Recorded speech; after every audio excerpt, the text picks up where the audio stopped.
Now we step back. Wheat, wine, fig, estrog, four opinions, four fruits, four completely different directions. So which one is right? The answer is all of them. But not because Chazal are being vague, and not because they could not decide. They are not arguing about fruit. They are mapping the human being. Wheat is the intellectual layer.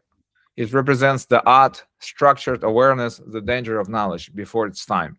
Wine is the experiential layer. It represents emotional intensity, revelation, and overflow without vessels. Fig is the psychological layer. It represents self awareness, shame, and fragmentation of identity.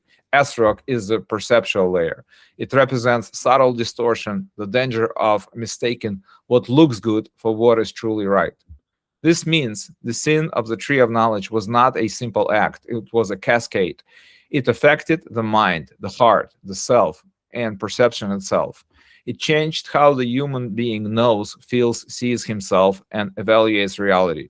And suddenly, Gan Eden becomes much more than a story about the beginning of history. It becomes a blueprint of the human condition. Every human struggle contains these four dimensions. We struggle with what we know, what we feel, how we see ourselves, and how we decide what is truly good.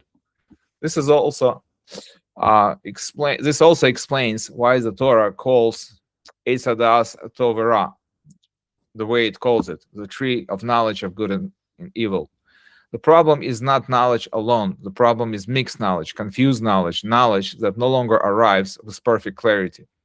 Before the sin, truth was not so hidden. After the sin, the human being has to sort reality. He has to ask, is this wisdom or arrogance? Is this feeling or truth? Is this shame or humility? Is this goodness or only the appearance of goodness? That is why all four opinions are necessary. If we only had wheat, we would think the sin was intellectual. If we only had wine, we would think it was emotional. If we only had fig, we would think it was psychological. If we only had estrog, we would think it was aesthetic or perceptual. But together, they form a complete map. Four layers, one truth. The tree of knowledge is the moment the human being became complex. And now we are ready to go deeper from the language of Midrash and Gemara into the language of Zohar Kodesh.